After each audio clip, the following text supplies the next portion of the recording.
ಹೌದು, ಇದೊಂದು ನೋವಿನ ಘಟನೆ. ಇಡೀ ಗ್ರಾಮವೇ ಶೋಕ ಸಾಗರದಲ್ಲಿ ಮುಳುಗಿದ ವಿಷಾದ ಕತೆ. ಸಾಲದ ಕೂಪಕ್ಕೆ ಇಡೀ ಕುಟುಂಬವೇ ಬಲಿಯಾದ ದುರಂತ ವ್ಯಥೆ. ಮೊನ್ನೆ ತಾನೇ ನಿಮಗೆಲ್ಲ ನೆನಪಿರಬಹುದು. ಸಾಲದ ಕಾಟದಿಂದ ಬೇಸತ್ತ ತಾಯಿ ಮಕ್ಕಳೊಂದಿಗೆ ಕೃಷಿ ಹೊಂಡದಲ್ಲಿ ಬಿದ್ದು ಮೃತಪಟ್ಟ ಹೃದಯ ವಿದ್ರಾವಕ ಘಟನೆ. ಈ ಘಟನೆಯ ಮುಂದುವರೆದ ಭಾಗವಾಗಿ ಅಂದು ಮೃತಪಟ್ಟ ಮಹಿಳೆಯ ಪತಿ ಇಂದು ಕೊನೆಯುಸಿರೆಳೆದಿದ್ದಾರೆ. ಅಲ್ಲಿಗೆ ಇಡೀ ಕುಟುಂಬವೇ ಇಲ್ಲವಾಗಿದೆ.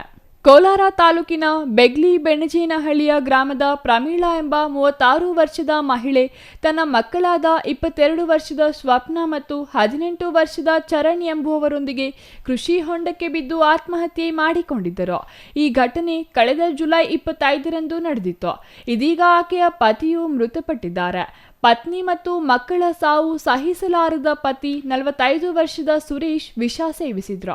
ತೀವ್ರ ಅಸ್ವಸ್ಥರಾಗಿದ್ದ ಆತನನ್ನು ಕೋಲಾರದ ಆಸ್ಪತ್ರೆಗೆ ಸೇರಿಸಲಾಗಿತ್ತು. ಚಿಕಿತ್ಸೆ ಫಲಕಾರಿಯಾಗದೆ ಇಂದು ಮೃತಪಟ್ಟಿದ್ದಾರೆ. ಸಾಲ ಇತ್ತು ಸರ್.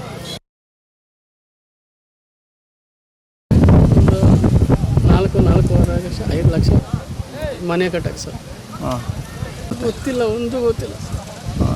ರಾತ್ರಿಯಿಂದ 9 ಗಂಟೆಗೆ ಬಿಟ್ಟಿದ್ದೆ.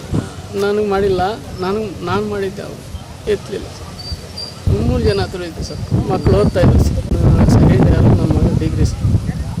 ಮನೆ ಕೆಲಸ ಆಟೋ ಡ್ರೈವರ್. ಗೊತ್ತೇ ಇಲ್ಲ ಸರ್. ನಾವು ಮನೆ ಮೇಲೆ ಲೋನ್ ಮಾಡಿಸಿದ್ವಿ ಸರ್. ಅದೊಂದು ಅವಳಿಗೆ ಸಂಘದಲ್ಲಿ ಸಾಲ ಮಾಡಿ ಸಂಘದಲ್ಲಿ ಒಂದು 4.5 ಲಕ್ಷ ಇದೆ ಸರ್.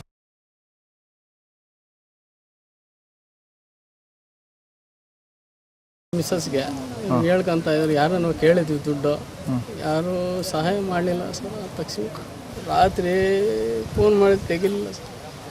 Switch off. ಫೋನೆಲ್ಲ ಹಂಗೆ ಇದೆ ಸರ್. ಎಲ್ಲ ಸುತ್ತಮುತ್ತೆಲ್ಲ ಹುಡುಕ್ಲಾಡಿದ್ವಿ. ಇಲ್ಲಿಗೆ ಬರಿಲ್ಲ ಸರ್ ಅಷ್ಟೇ. ಬೆಗ್ಲಿ ಬೆಂಜನಹಳ್ಳಿ, ಛತ್ರಕೋಡಹಳ್ಳಿ, ಬೆಂಜನಹಳ್ಳಿ ಸೆಂಟ್ರಲ್ ಸರ್. ನನಗೆ ಹೇಳಿದ್ರು ಅಷ್ಟೇ ಸರ್. ಸಾಲಗಳೈತೆ, ನಿಧಾನಕ್ಕೆ ತೀರಿಸ್ಕೊಳ್ಳೋಣ ಅಂತ ಹೇಳಿದೆ. ಇಷ್ಟು ಬೇಗ ಈ ಥರ ಸರ್ ಬರೋವಳಿಗೆ ಇರಲಿಲ್ಲ ಸರ್ ಮನೆಯಲ್ಲಿ. ಮನೆ ಕಟ್ಟಲು 15 ಲಕ್ಷ ಸಾಲ ಮಾಡಿದ್ದ ಹಿನ್ನೆಲೆಯಲ್ಲಿ ತಾಯಿ ಮಕ್ಕಳೊಂದಿಗೆ ಆತ್ಮಹತ್ಯೆ ಮಾಡಿಕೊಂಡಿದ್ದರು. ಪತ್ನಿ ಮಕ್ಕಳನ್ನು ಕಳೆದುಕೊಂಡ ಸುರೇಶ್ ವಿಷ ಸೇವಿಸಿ ಆತ್ಮಹತ್ಯೆಗೆ ಯತ್ನಿಸಿದ್ದು ಇಂದು ಚಿಕಿತ್ಸೆ ಫಲಕಾರಿಯಾಗದೆ ಮೃತಪಟ್ಟಿದ್ದಾರೆ. ಕೋಲಾರ ಜಿಲ್ಲಾಸ್ಪತ್ರೆಯಲ್ಲಿ ಮೃತಪಟ್ಟಿದ್ದು ಕೋಲಾರ ಗ್ರಾಮಾಂತರ ಪೊಲೀಸ್ ಠಾಣೆಯಲ್ಲಿ ಪ್ರಕರಣ ದಾಖಲಾಗಿದೆ. Ishwar, CTV news, Kolar.